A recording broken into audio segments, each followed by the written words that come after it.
We're going to hear from a Canadian capitalist, Kevin O'Leary, why California supposedly is a failed state. O'Leary, he's like a multi-millionaire. He invented some like shitty company in like the 80s and then sold it. And then that's how he like got all of his wealth. And then he did famously, he's known for like Shark Tank, that really shitty show about venture capitalism, essentially. The Shark Tank is like venture capitalism propaganda. Kevin O'Leary hasn't invented any life-saving technology or really invented anything useful. He's just like a talking head and kind of like an internet personality now, promoting capitalism. What do you think of the $20 California minimum wage? Huge policy mistake.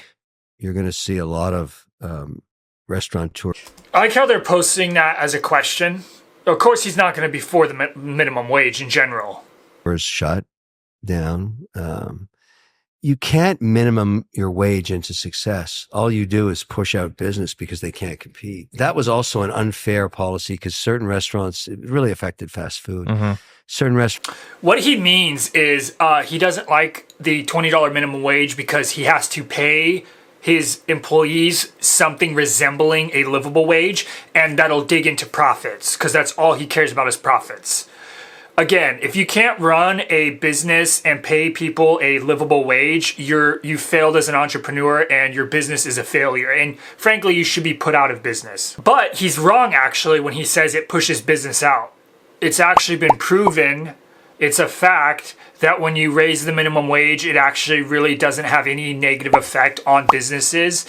And the effects that do happen towards the business are very minimal, and they can usually be worked around. It doesn't shut down businesses en masse like right-wing capitalists like to claim. So what I would say personally, my thoughts on the California minimum wage is it's not high enough. The federal minimum wage in the USA is not high enough either. So we should just raise wages across the board. And before you get into the comments and get all butthurt and like defend Kevin O'Leary, the only people that can defend Kevin O'Leary in my comments are people that have a net worth of like $10 million or more. If you work and you make $80K or less a year, please shut up, because Kevin O'Leary doesn't have your best interests. I do. And I think wages should be raised across the board because it doesn't harm businesses at all. No businesses are shut down when the wages get raised. Again, that's just wrong. Kevin O'Leary's wrong. Everything he claims in this video is not backed up by evidence. Restaurants had to pay it, others didn't, which is such stupid policy. California is actually the worst managed state in the union. I would never invest. It's actually not the worst managed state in the union. The worst managed states are Louisiana or Mississippi, New Mexico, and West Virginia. I think all of those except for New Mexico are red states. So yeah, no, California's not the worst managed. Also, like, he's a capitalist. If he sees everything through the lens of like GDP and like the big number goes up, he should like California because it's got the largest economy in the country. So why is he saying it's failed?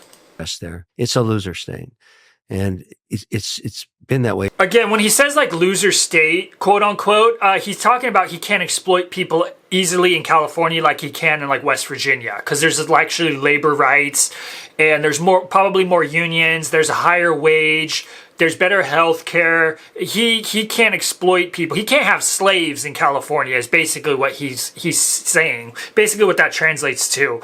Remember over the summer of 2025 when the CEO of In-N-Out Burger, she like apparently moved the headquarters to like some shithole state, Tennessee or something. And she was like, well, it's better to do business out here. What she really means by that is in California, she actually has to pay people something that resembling a livable wage. She can't exploit people. She can't have slaves in California. That's what she means by it's better to do business in Tennessee. For a while, and you can see the collapse of cities like San Francisco and now LA. San Francisco is one of the best cities in all of North America. It's not collapsed. But you only see a footage from one neighborhood, the Tenderloin, repeated over and over again on Fox News. And so people think it's a failed city. It's not a failed city. It's actually probably better than New York City, in my opinion. One of the best cities in North America. San Francisco is a war zone. I mean, you don't walk around there at night. It's completely... I mean, you don't walk around in certain neighborhoods at night, but that's like literally every city. It's beautiful. I love San Francisco. disarray. And I think a good example of what happens when you don't have good management. What do you think the minimum wage should be? I like how he's posing that as a question. Of course, O'Leary doesn't believe in the minimum wage because he doesn't want to pay his workers. He wants more profits. I don't believe in a minimum wage. I think the market. Of course not. Who would have guessed? People don't work if they can't make ends meet. They go find jobs where they get paid more. He just said people don't work if they can't make ends meet, and he wants to take away the minimum wage. If you take away the minimum wage, and you made it you made it law that corporations didn't have to pay a certain amount, they wouldn't pay anything. So people would be literally working for like 50 cents. That's what happened with the Industrial Revolution and like ending child labor. The government had to come in and make a law that it was illegal to work under the age of like 17 or whatever, because we had little child labor in this country.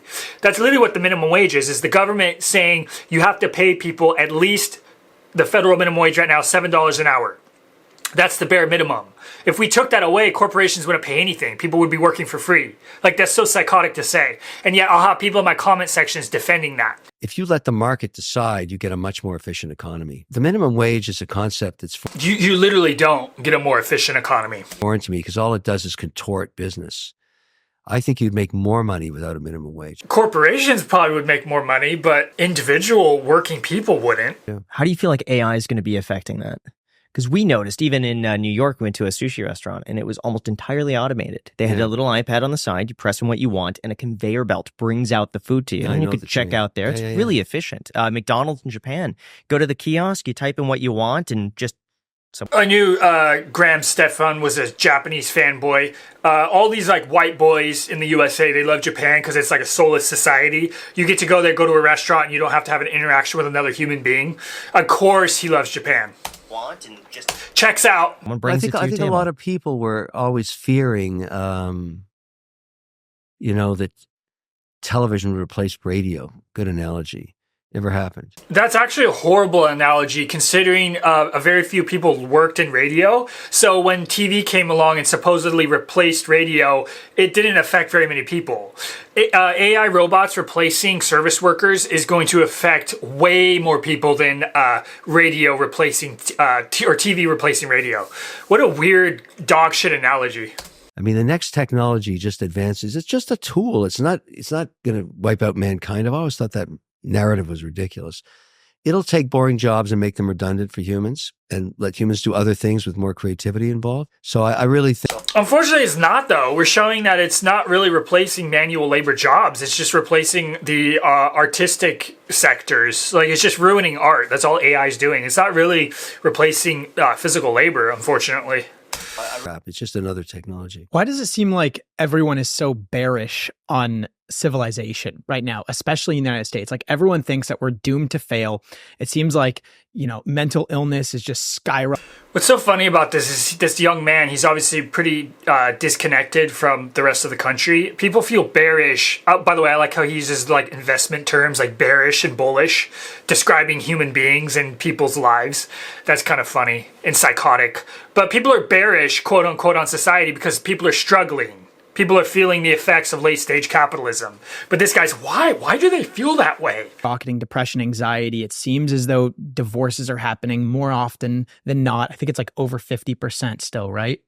It's gone down, but those are for like second, third, fourth marriages. People are still financially suffering, or seemingly so. What do you think is something... Seemingly so. They're not really feeling seemingly so, Maybe this generation feels entitled because they actually grew up at a time when money had no cost. Interest rates were zero. And now they're feeling the sting of a normalized Fed.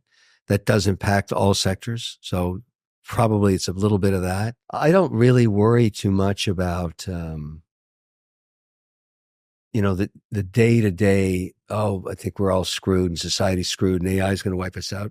Bro has a net worth of like hundreds of millions of dollars. Of course he doesn't worry about the day-to-day.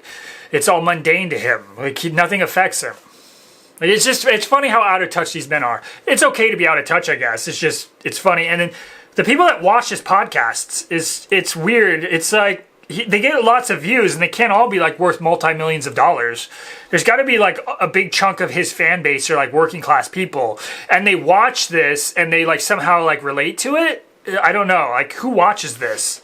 If you have a net worth under $10 million. I don't understand why you would enjoy this content. It's for Americans that like fantasize about being billionaires one day, but they like collect trash for a living. I guess that's who watches this. But the guy has a net worth of hundreds of millions of dollars. So of course he's not going to be bothered by the day to day. That either. It's just what we have in our technology today.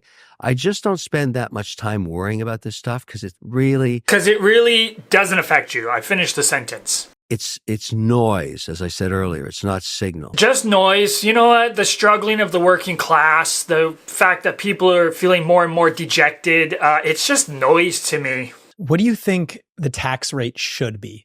Posing it, again, you're posing it as a question, but we all know what his answer is going to be. It's probably going to be a flat tax rate. I guarantee that's what he's going to say. Imagine you're president. Imagine Kevin O'Leary's president. Oof. Decide what the tax rate is. Is it progressive? Is it the opposite, regressive? Is it flat? Yeah, it's flat, 29.5%. Of course it's flat. Flat tax rates because he says that because he's wealthy. Flat tax rates overwhelmingly favor wealthy people because think of it like this. Think of it as two carts and two people are pulling these two carts and they're having a race. One of them is a physically fit person, younger, and the other one's older and they have like bad hips, bad joints, and they're not physically fit at all. They're sick. Who's going to finish but they both carts have the same amount of weight on them. Who's going to finish first? Obviously, it's going to be the young, fit person because they're more capable. They have more strength. They're more healthy. So, of course, they're going to handle the weight of their cart. But the obviously sick, elderly, physically unfit person is not going to be able to finish first and go to the finish line. That's basically what a flat tax rate does. It overwhelmingly benefits the wealthy because obviously wealthy people make more money. You know, it puts a bigger burden on most of society who makes like $80K a year or less. So it's not fair. It's not a fair tax rate. In a flat tax rate system, no, it's not going to work out because rich people make more money. So it overwhelmingly benefits them. I like how this video is entitled Why California is a Failed State. And they only touched on it in the beginning for like 30 seconds because he really has nothing to say about California. It's just, again, he doesn't like California because he can't have slaves in California. That's why. Kevin O'Leary, the hemorrhoid on society.